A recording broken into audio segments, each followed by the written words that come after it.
Welcome back to another episode of Baxter's Buzz. I am Baxter E. Hall. Welcome to my brain. Welcome to my frequency. Enter at your own risk. Today is a Mindfulness Monday episode. Today I have Sharonda Simmons, the founder of Thrive and Shine LLC, along with me. Thank you, Sharonda. Thanks for having me as always. Yes. Let's jump right into our topic now. We were talking off mic about the difference between talent and skill, right? Yep. So it can't be confused, right? And the discipline piece is what allows this nice piece of clay to be really defined into like true skill. What do you think? What do you think the issue is with people? And like sometimes they're like their laziness. Like I feel like for myself, maybe some of the gifts I've been blessed with have allowed me to rely too much on those, and I haven't Mhm. refined those skills as much. Like what's your opinion around like the differences and sort of like how you've seen it play out in your own life or like in people's close to you, like their lives? Yeah. So I think that I don't know if pride is the right word, but I think there is this comfort level, particularly if you're really gifted in the area, like you naturally, are good at a sport or, you have a good singing voice. Like I think sometimes, like you said before, we can rely on that comfort piece.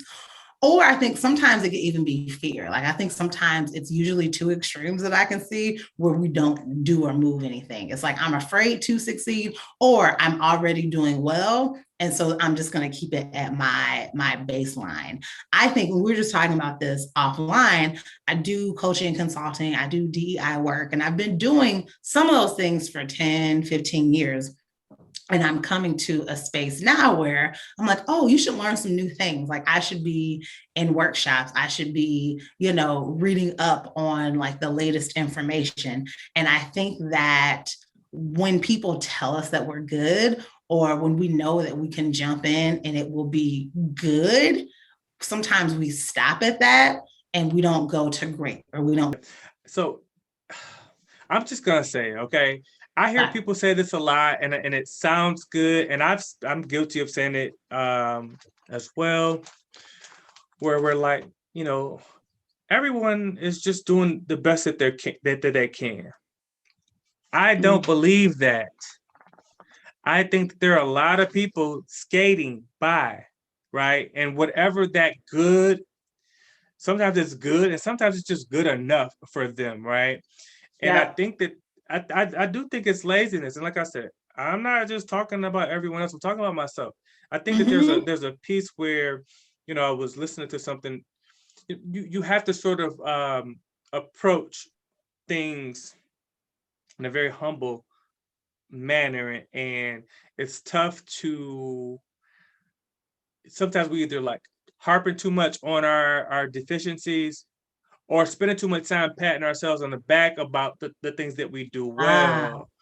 And I think that, we need to figure out Mike Tyson, who I think is kind of fascinating. I heard him say, wow, years ago, in order to be a champion, you must forget that you're a champion.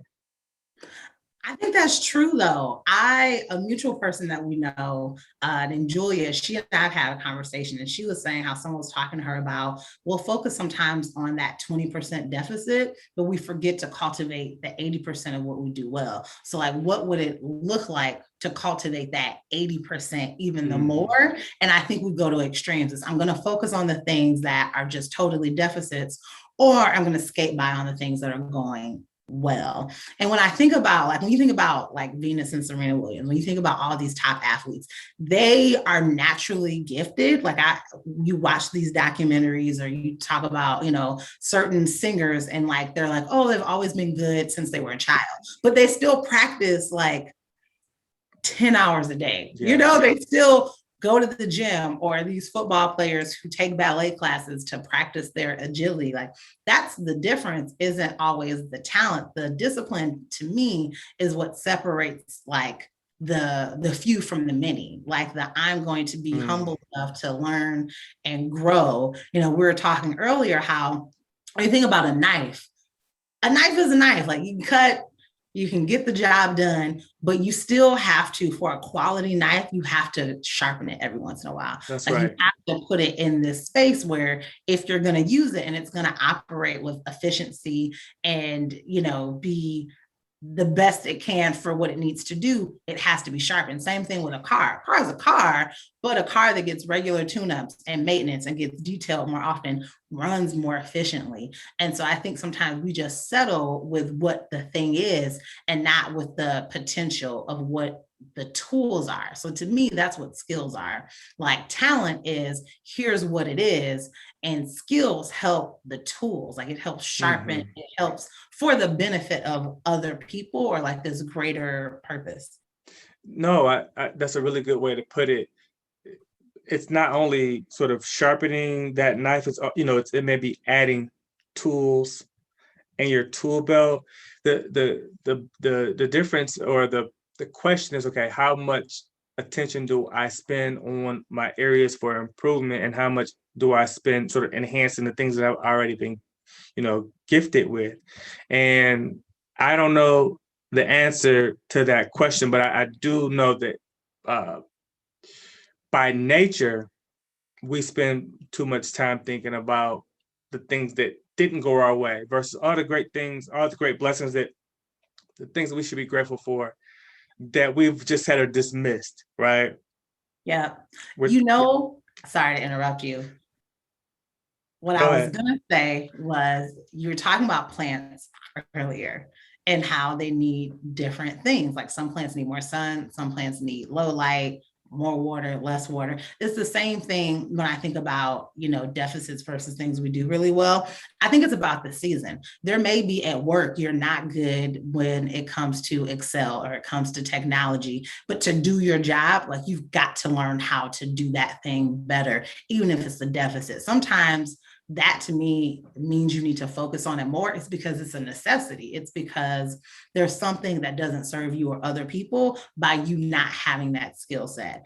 I think that when we talk about like vision or purpose or like scaling up, like we talk about innovation, that to me is when you start thinking about, Apple, or you think about, all these other companies. It's what can we do to continue to make us the best in the area that we're in, which never stops at one invention. Like Apple always has an upgrade, like Yeah. 2 years in advance. So to me, there are some seasons where I feel like when you're in you're in a training season and sometimes you need to work on the deficits. Other times you're in like a championship season and you are trying to like be in the Hall of Fame, if you want to use like a sports analogy, and you gotta work on what's gonna get me there beyond what I can do right now.